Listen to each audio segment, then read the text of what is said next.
Chaos Impact is full of cards to help you power up strategies past and present. Today we're going to go over cards that'll go in 7 different strategies, at least. Not this one though. IP Masquerena is a fantastic card, but she kind of goes in everything. She's not really a support card for older strategies. So let's get started. Striker Dragon is to Rockets what Salamangreat Phalanx is to Salamangrates. It's a Link 1 monster, you summon it with a level 4 lower dragon monster, and it searches out the field spell for the Rocket deck. In this case, that's going to be Boot Sector Launch, which is a spell that gives you multiple special summoning abilities. And they're pretty good ones too. They help you empty out your hand of all the rockets you might have drawn, so you have more Link materials, or it can help you to stage a comeback by special summoning from the graveyard up to the number of monsters your opponent controls more than you. In addition, Striker Dragon is also a Link 1 monster that can trigger your rocket effects by targeting them. It is a Link monster, of course.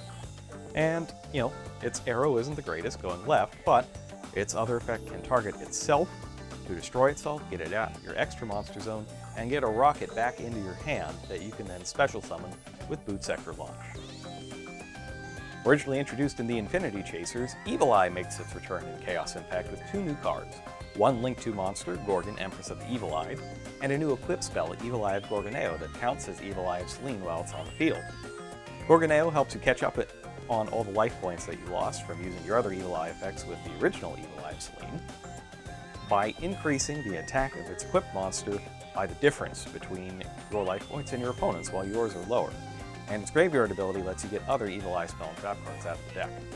I really like Gorgon, Empress of the Evil Eye though. Her materials are 2 monsters, including an Evil Eye monster, which makes her a little more splashable into other decks. I like this monster playing it along with the Unchained theme, for instance, from this set, because Evil Eye makes a nice complementary engine for that. But what Gorgon does is it negates monster effects.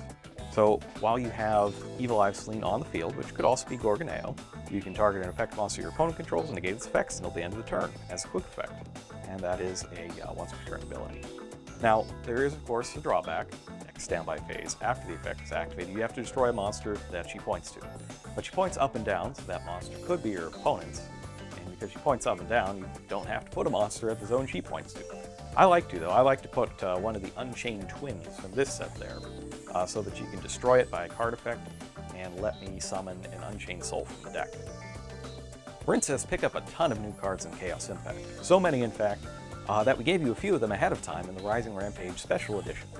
Now, if you've got your Battle Oceans and you're wondering, well, what is this Marincess Crystal Heart monster that I need to use to make my monsters unaffected by card effects? Well, that's one of them that you get in Chaos Impact. It's another Link 2 monster that requires 2 water monsters to make.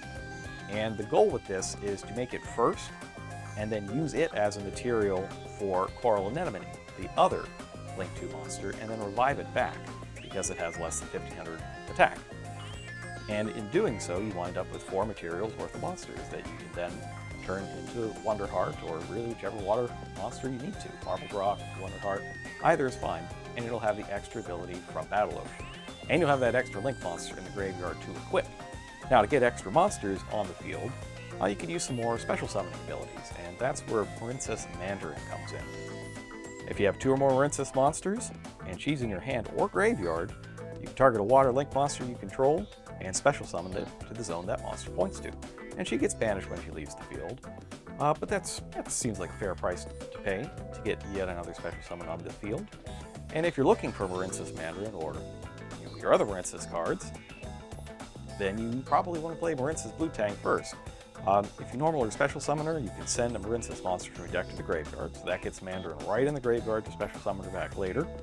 And if Blue Tang herself is sent to the graveyard to Link summon a water monster, you can excavate the top 3 cards of your deck, kind of like a Salamangreat Foxy ability, and add an excavated Marincess card to your hand. 2019 has been a pretty good year if you're a fan of the Aromages. They got a great new Link monster in Dual Power. They got Ghost Sister and Spooky Dogwood in Dark Neostorm. You can also get in Dual Devastator, a fantastic source of life gain. And now they're getting new monster Spell and Trap from Chaos Impact. Aromatherapy Sweet Marjoram is a synchro monster that does basically everything you want it to. It can protect your monsters from targeting effects, it can destroy cards on the field, and it can search powerful trap cards out of your deck. The 3 Winds cards, Humid Winds, Dried Winds, and the new Blessed Winds. I like using it with Dried Winds because you're going to get a lot of extra life points off of Spooky Dogwood and it makes its ability easier to resolve. But Blessed Winds is no slouch as well. It has two abilities to gain life points and move plants around to where you need them. Like if you get a high-level plant stuck in your hand, you can send it to the graveyard and gain some life points. Or if you need something back into your deck to summon the Lone Fire Blossom, Blessed Winds can do that too and gain life points. And if you just need to revive something, well, you can revive an Aroma monster with Blessed Winds. You don't get to gain life points with that though, you have to pay 1,000. Unless, of course, you have Aroma Gardening on the field, in which case you pay 1,000 to Blessed Winds, summon your Aroma monster, and then gain 1,000 life points, because you can do that once per turn with Aroma Gardening. And, if you're running out of monsters and running out of life points, Aroma Gardening can summon something out of your deck as well, protect you and boost your life points further if your opponent declares an attack, while your life points are lower than theirs. And note, it doesn't have to be a direct attack. The opponent just has to declare an attack, while you have fewer life points. It's a great card, and I would expect to see all of these cards in Aromage decks moving forward. Salamandrates pick up a Link 4 finisher in Chaos Impact in the form of Salamandrate Pyro Phoenix. This monster can inflict damage to your opponent's life points whenever a Link monster is special summoned to their field. Of course, if your opponent isn't too keen on summoning Link monsters while you have Pyro Phoenix on the field, well, you can always just make them. It also has the ability to target one of their Link monsters in their graveyard and summon it to their field, which will then, of course, trigger the ability to inflict some damage.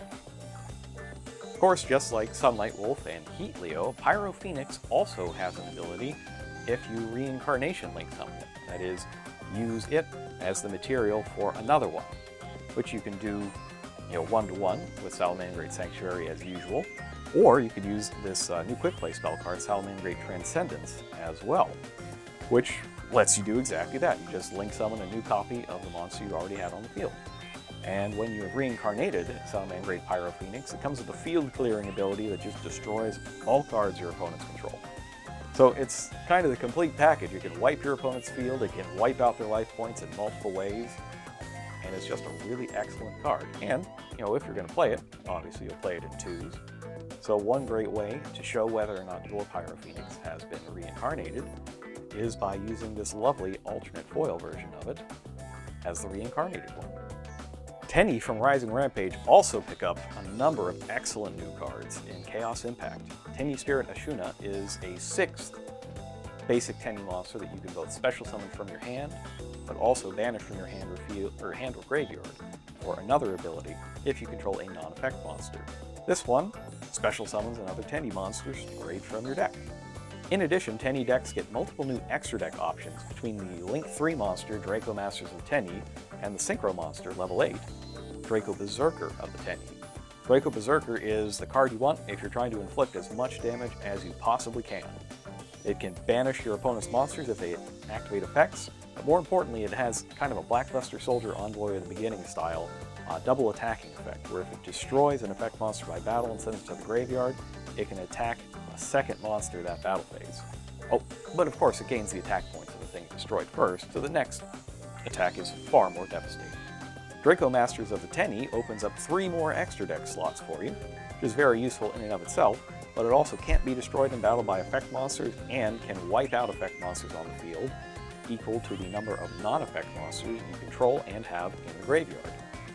So when you're making your Link 3 monster, you got to choose between, okay, am I trying to go on offense this turn and just wipe a bunch of things out first and get some direct damage in, or do I want to set up my Berserker and say a trap card and get ready for the next turn? Both options are good, and with those two together, plus Ashuna, Tenyi decks are in a great position coming through Chaos Impact. Last but not least, Dragon decks get a huge buff from Chaos Impact in the form of Starliege Safer. This monster lets you send any number of dragons from your hand or field, which could include itself, to the graveyard to get a dragon from your deck that has level equal to the combined levels of the things you sent. No attribute restriction on that, any dragon. So at its absolute worst, you can swap out Starliege Safer for, say, Black Dragon, Collapse Serpent, and continue on your merry way. But where I like this the most is in decks like Blue Eyes, where you might be playing a bunch of mismatched discard cards like Trade-In and Cards of Consonance. But now, with Starliege Safer, you can just send a regular Blue Eyes or a Dragon Spirit of Light for Blue Eyes Alternative, or you could send a White Stone of Legends for a White Stone of Ancients. It's a very versatile card that can take the place of a lot of different cards that maybe didn't match up all the time. And it helps smooth out your draws when you play a lot of different Dragon decks. Chaos Impact is a great set that helps a lot of different decks out and creates some cool new ones too. I hope you'll enjoy all the cards in this set when it releases at your local official tournament store on October 24th or at large on October 25th.